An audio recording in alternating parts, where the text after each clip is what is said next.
एक गाय का अद्भुत त्याग, नंदा गाय और सिंह की कहानी। कैसे बनी सरस्वती नदी, नंदा नदी। जय श्री कृष्ण मित्रों, स्वागत है आप सभी का एक बार फिर से हमारे चैनल में। आज का वीडियो बहुत ही रोचक और ज्ञान संपन्न है। आपसे निवेदन है कि कहानी को पूरा अवश्य सुन लें। सरस्वती नदी का नाम नंदा कैसे पड़ा? सज्जनों, ये पद्म पुराण की कहानी है। कहते हैं पृथ्वी पर एक प्रभंजन नाम का राजा हुआ था। एक दिन वो वन में शिकार खेल रहा था। उसने देखा कि एक झाड़ी के भीतर मृगी खड़ी है। प्रभंजन ने उस मृगी पर अत्यंत तीखे बाण चलाकर उसे बीन डाला। आहत हिरनी ने चारों ओर घूमकर देखा तो उसने देखा कि एक राजा धनुष बाण लिए खड़ा है। उसे देखकर हिरनी बोली, ओरे मूढ़, ए तूने क्या किया? तूने बहुत ही बड़ा पाप कर्म किया है। मैं यहाँ नीचे मुंह करके खड़ी थी और निर्भय होकर अपने बच्चे को दूध पिला रही थी।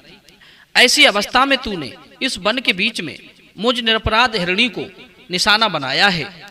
तेरी बुद्धि बड़ी खोटी है, इसलिए मैं तुझे श्राप देती हूँ कि तू कच्चा मांस खाने वाला पशु की योनि में जन्म लेगा।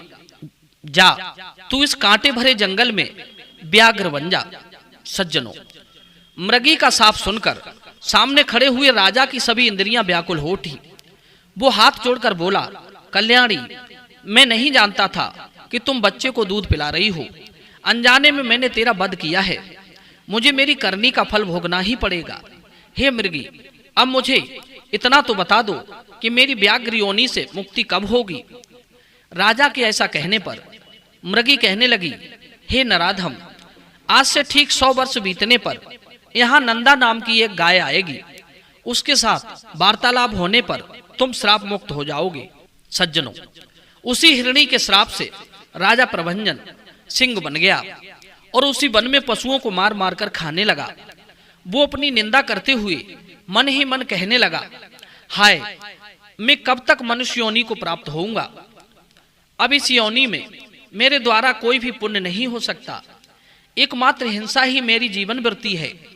सज्जनों, ये सच है कि पशु योनि में जाने के बाद उसे पाप और पुण्य का फल नहीं मिलता, क्योंकि वो उस भोग योनि में है जिसमें केवल खाने के और भोग करने के अलावा और कोई ज्ञान नहीं होता, जिसमें सारे दुख ही दुख हैं।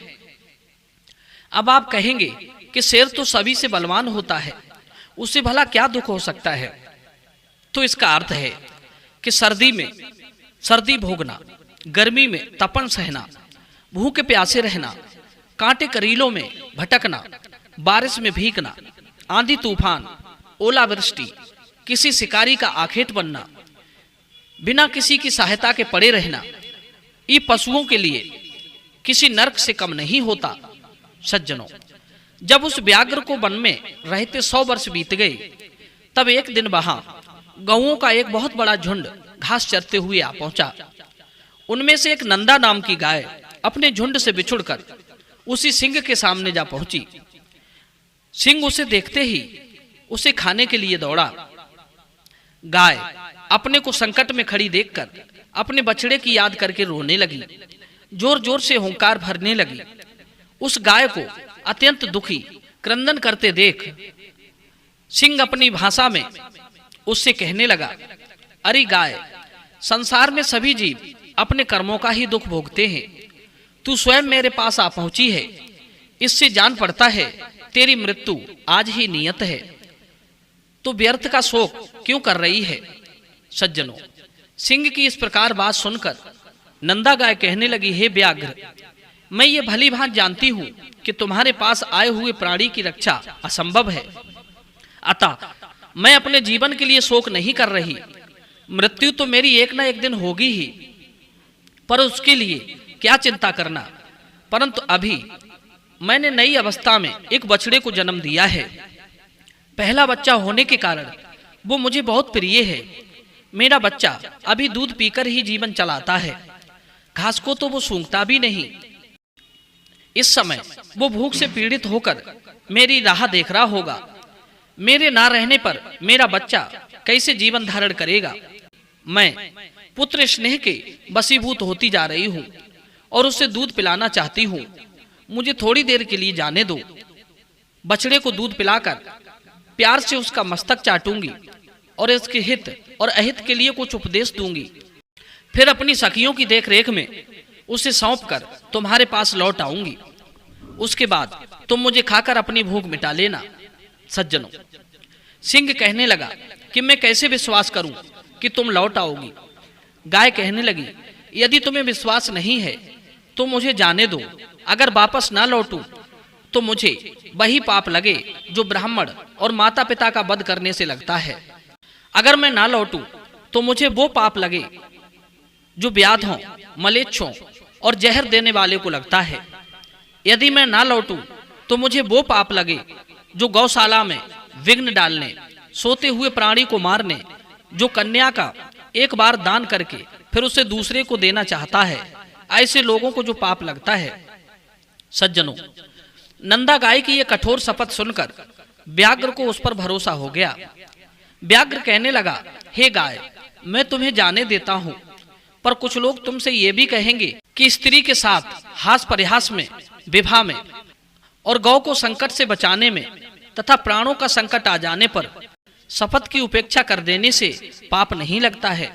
इसलिए तुम इन बातों पर विश्वास मत करना, क्योंकि इस संसार में न जाने कितने ऐसे नास्तिक हैं जो मूर्ख होते हुए भी अपने को पंडित समझते हैं। ये तुम्हारी बुद्धि को क्षण भर में ही भ्रम में डाल देंगे। इसलिए हे गाय, तुम जाओ और अपने पुत्र को दूध पिलाकर उसे प्यार करके शीघ्र ही लौटाना। सज्जनों, सिंह से आज्ञा लेकर गाय कांपती हाँफती रोती हुई अपने बछड़ी के पास पहुंची। माता को दुखी देखकर पुत्र ने पूछा, हे माँ, आज मैं तुम्हें प्रसन्न नहीं देख रहा हूँ। आज तुम अत्यंत डरी हुई मालूम पड़ रही हो। नंदा कहने लगी, बेटा, स्तनपान करो, ये हम लोगों की अंतिम भेंट है। आज के बाद तुम्हें अपनी माता का दर्शन नहीं होगा। आज एक दिन मेरा दूध पीकर कल सवेरे से किसका पियोगे? बस मुझे अभी यहाँ से जाना है। मैं वहां से शपथ खाकर आई हूँ। भूख से पीड़ित बाघ को मुझे अपना जीवन अर्पण करना है। बछड़ा कहने लगा, माँ, मैं भी तुम्हारे साथ चलूंगा। तुम ना रहोगी तो भी मैं मर ही जाऊंगा, फिर साथ ही क्यों ना मरूं। सज्जनों, एक बात बताऊं, अपनी माता से बिछड़े हुए बालक के जीवन का क्या प्रयोजन है? केवल दूध पीकर रहने वाले बच्चों के लिए माता के समान दूसरा कोई बंधु नहीं है। माता के समान रक्षक, माता के समान आश्रय, माता के समान स्नेह, माता के समान सुख और माता के समान देवता इस लोक और परलोक में भी नहीं है। जो पुत्र इसका पालन करते हैं उन्हें परम गति प्राप्त होती है। सज्जनों, नंदा गाय ने अपने बच्चों को बहुत सी शिक्षाओं का उपदेश दिया कि हे पुत्र, कभी भी जल के समीप और वन में कभी खेल कूद या प्रमाद मत करना, क्योंकि प्रमाद से समस्त प्राणी नष्ट हो जाते हैं। लोभ बस कभी ऐसी घास को चरने के लिए मत जाना जो किसी दुर्गम स्थान में उगी हो, क्योंकि लोभ से यह लोक और परलोक में भी सबका विनाश हो जाता है। लोभ से मोहित होकर लोग समुद्र में, घोर वन में और दुर्गम स्थानों में भी प्रवेश कर जाते हैं। लोभ के कारण विद्वान पुरुष भी भयंकर पाप कर बैठता है। लोभ, प्रमाद तथा हर किसी पर विश्वास कर लेना, इन तीन कारणों से जगत का नाश होता है। बेटा, संपूर्ण शिकारी जीवों से, मलेच्छों से और चोर आदि के द्वारा संकट प्राप्त होने पर सदा प्रयत्न पूर्वक अपने शरीर की रक्षा करनी चाहिए। अगर पाप योनि वाले पशु पक्षी अपने साथ एक ही स्थान पर निवास करते हों तो भी उनके विपरीत चित्त का पता नहीं लगता। सज्जनों, अच्छी तरह से अपने बच्चे को समझाने बुझाने के बाद कुछ गायों को उसे सौंपकर नंदा सिंह के पास वन में लौट आई और सिंह से बोली कि अब तुम मुझे खाकर अपनी भूख मिटा सकते हो। नंदा का सत्य और त्याग देखकर वो सिंह बहुत प्रसन्न हुआ।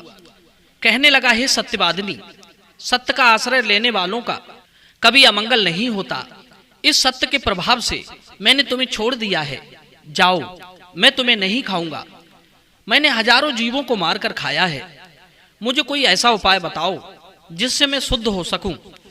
नंदा कहने लगी, हे भाई, सतयुग में तपस्या का महत्व था, त्रेता में ज्ञान और कर्म का, द्वापर में यज्ञ का और कलयुग में दान का महत्व है।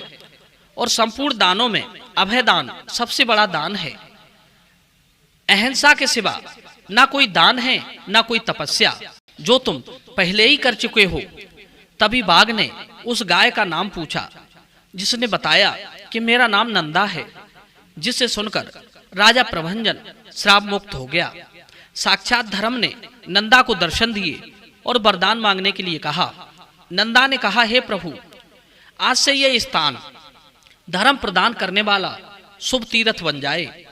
यह सरस्वती नदी आज से तुम्हारे नाम से ही जानी जाएगी। इसलिए वहां सरस्वती नदी नंदा बन गई। सज्जनों, अगर ये कहानी आपको पसंद आई हो तो वीडियो को लाइक करना, शेयर करना और चैनल को सब्सक्राइब कर लेना। आप सभी दर्शकों का बहुत बहुत धन्यवाद। जय श्री कृष्ण।